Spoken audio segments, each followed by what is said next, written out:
Dans cette vidéo, nous allons apprendre à modéliser spécifiquement un tétraèdre. Éventuellement, cette méthode-là va nous permettre de modéliser tous les types de polyèdres réguliers et semi-réguliers, comme ceux qu'on voit à l'image, comme par exemple la forme de dodécaèdre, rhombododécaèdre, qui sert pour les abeilles à faire leurs alvéoles. Donc, éventuellement, ça va nous servir à préparer des dessins pour structurer une forme. Je vous montre, par exemple, ici, en Corée, des espèces de tétraèdres là, placés pour protéger les berges. Et on retrouve le même modèle à Matane, puis on voit bien, regardez l'image en haut, celle qui est à droite à la gauche, un petit tétraèdre qui montre la position des éléments. C'est avec ça qu'on peut positionner les éléments dans notre modélisation. Alors, comment on va procéder pour réaliser ce type de figure? On va regarder ça immédiatement. J'ai préparé un petit vidéo. On va effacer, cacher l'image. Et vous voyez ici un cube qui va s'ouvrir complètement. Évidemment, c'est pas comme ça, nous, qu'on modélise un cube. Ça serait inutilement compliqué. On dessine un carré, on l'extrude à la même longueur que ses arêtes, puis on obtient le cube. Mais on pourrait utiliser une méthode similaire. Donc, en repliant les faces dont on connaît déjà les dimensions, puis qui vont correspondre. Alors, les polyèdres, dont le cube, c'est une façon, mais c'est une possibilité, une façon de modéliser. Évidemment, on ne fera pas ça pour le cube, ça serait un petit peu ridicule, mais essayons-le pour un tétraèdre. Vous voyez, on a les côtés qui se replient comme ça. Alors, est-ce que c'est possible de faire ça dans le logiciel? Bien, il y a deux techniques qu'on va utiliser, puis oui, c'est cette façon-là qu'on va faire. On va simuler le repli des faces pour la modélisation. Donc, il y a deux techniques pour y arriver. Et nous, on va employer une première façon immédiatement. Et puis, je vous montrerai la deuxième façon. Les deux techniques ont leurs avantages. La première façon va être un peu plus compliquée. Donc, évidemment, c'est probablement celle que je préfère. Vous allez vous dire. Alors, on va démarrer SolidWorks. Enlever le fond, voilà. J'ai SolidWorks, j'ai sélectionné mes unités en millimètres, j'ai utilisé le plan dessus et je m'apprête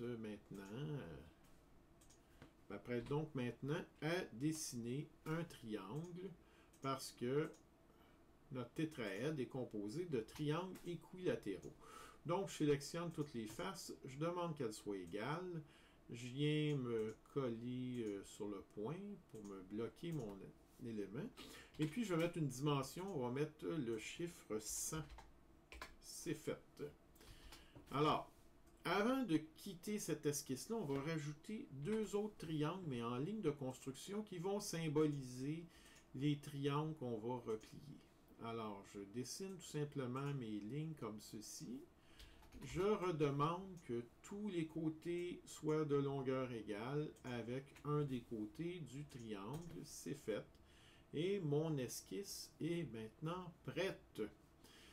Alors là, soyez attentifs. Comment je vais faire pour simuler le rabat d'un des triangles? On va devoir se créer un nouveau plan pour ceci. Alors, regardez bien la technique. Je sélectionne cette arête, le point. Et je vais dans commande plan qui est ici. Habituellement, je le prends par le raccourci. Pour les suites, je le prendrai par le raccourci. CTRL majuscule P. Je demande que le plan soit perpendiculaire à la ligne. Il va passer par le point. Et j'ai donc un plan qui va me permettre de créer un esquisse dans lequel je vais dessiner un arc de cercle qui va représenter la trajectoire de la pointe. Alors, pour ce faire, vous voyez, le centre du cercle, je le mets coïncident avec l'extrémité de la ligne, comme ceci. Et puis, j'ai terminé, puis notre trajectoire, bon, on peut l'arrêter en quelque part. Il faudrait l'arrêter quelque part ici. Prenons pas de risque, on va l'arrêter à cet endroit-là. juste une petite parenthèse pour que mon objet reste paramétré mieux. Je vais demander que ces 3 points-là, plutôt que de le mettre coïncident, soient horizontaux. Mais ça, c'est pas nécessaire normalement quand on fait juste une modélisation. C'est vraiment pour m'assurer que l'élément reste plus paramétré. Vous noterez, l'esquisse est complètement noire. Je vais la quitter. Évidemment, ce plan-là, j'en ai plus de besoin. Et puis maintenant, pour trouver quelle trajectoire, quand la trajectoire va-t-elle arrêter, ben, ce qu'il faut faire, c'est refaire la même chose ici. Donc, encore une fois, je sélectionne l'arête, la ligne, je demande la commande plan, je me mets perpendiculaire à la ligne, j'accepte la création du plan, je transforme ce plan-là en esquisse, je me fais un arc de cercle dont le centre correspondra à la ligne, je le mets coïncident à la pointe qui est ici, et cette ligne-là ici. Et maintenant, je peux trouver où arrête ma trajectoire, regardez, c'est comme si le plan se repliait, et puis je demande tout simplement le point de rencontre. C'est fait. Alors, je peux cacher, je vais quitter, je vais cacher ce plan-là, on n'en a plus de besoin. Et à la rigueur, même cette longue trajectoire-là, j'en ai plus de besoin non plus. Je vais la cacher. Je ne peux pas l'effacer, mais je peux la cacher. Et puis, ben, on peut bâtir maintenant notre polyèdre. Regardez bien, je vais extruder. Je vais recommencer, je vais mal le sélectionner. Je vais extruder le triangle jusqu'au sommet ici. C'est fait. J'ai maintenant la possibilité de me créer des plans pour venir couper le polyèdre. Regardez bien comment. Je sélectionne 3 sommets, 1, 2 et le sommet au-dessus. Je demande de créer un plan. Et à partir de ce plan-là, je vais faire un enlèvement de matière. Donc, c'est dans Surface. Enlèvement de matière avec Surface. J'inverse la direction de l'enlèvement de matière. Et je viens d'enlever la matière pour une surface. Donc, 2 possibilités. Je peux répéter 3 plans puis le faire. Ou je peux demander de répéter les opérations. Je vais vous montrer comment répéter les opérations. Alors, ce qu'il faut faire pour ça, vous sélectionnez le point ici, le plan dessus, et vous demandez de créer un axe. Mon axe est créé, et à partir de l'axe, je peux demander une répétition d'opération. Allons-y. Donc, on va aller dans les fonctions, ici, répétition circulaire. Sur 360 degrés, j'en veux 3. Je sélectionne l'axe. Et puis, au niveau des fonctions, je me retourne ici, vous voyez, et je sélectionne l'enlèvement de matière. Et mon tétraèdre est terminé. Je peux simplement cacher les éléments dont je n'ai plus besoin. Évidemment, on ne peut pas les effacer. Alors, c'est la méthode la plus complexe. Quel est l'avantage de cette méthode-là? Eh bien, l'avantage de cette méthode-là, c'est que ma forme est restée paramétrique. C'est-à-dire que je peux augmenter les dimensions. Je le mets à jour. Et je peux diminuer l'unique dimension, parce qu'il s'agit d'un polyèdre régulier, diminuer les dimensions, et ça fonctionne toujours. Donc, c'est l'avantage de cette méthode. Nous avons terminé la première façon. Eh bien, nous allons maintenant regarder comment faire la deuxième façon. Ça va être plus facile, mais il va y avoir des petits désavantages que je discuterai après. Donc, je vais enregistrer mon premier polyèdre. C'est fait. Et puis, on va passer maintenant à un deuxième polyèdre. Donc, on va demander un modèle en millimètres, comme on l'a fait tantôt. On va sélectionner la vue de dessus. On va cacher les plans qui sont inutiles. Dessiner un triangle équilatéral, évidemment. Donc, je vais le mettre égal. On va aller le connecter ici. Demander que cette arête-là soit horizontale. Puis, exactement comme on a fait pour l'autre, on va mettre la dimension 100, bien que j'ai modifié à la fin. Alors, j'ai mon triangle. On va quitter l'esquisse et je vais vous montrer une petite commande. Vous pouvez transformer une esquisse en surface. ce que vous faites, vous allez dans le module surface que vous voyez ici. Vous sélectionnez votre esquisse, si elle est bien fermée évidemment. Et puis, vous sélectionnez surface plane. C'est fait. Et voilà, ma forme maintenant est un triangle que je vais appeler triangle. Je suis rendu à triangle 3. Triangle 3. Voilà. Je peux laisser ouvert ou quitter. Et puis, je vais ouvrir un assemblage et on va tout simplement assembler notre polyèdre et ça va être terminé. Donc, j'importe le polyèdre, excusez, le polygone de 3 côtés, le triangle.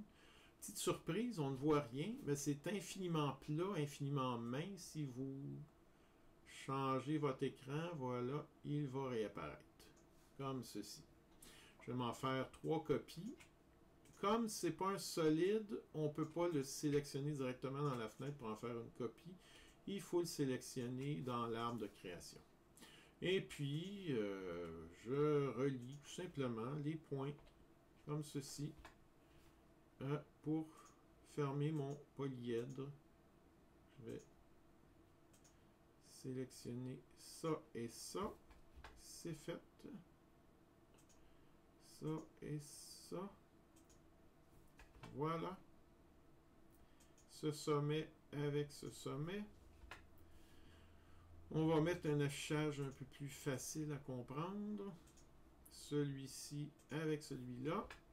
Et puis celui-ci avec celui-là. Et on fait exactement comme dans l'animation.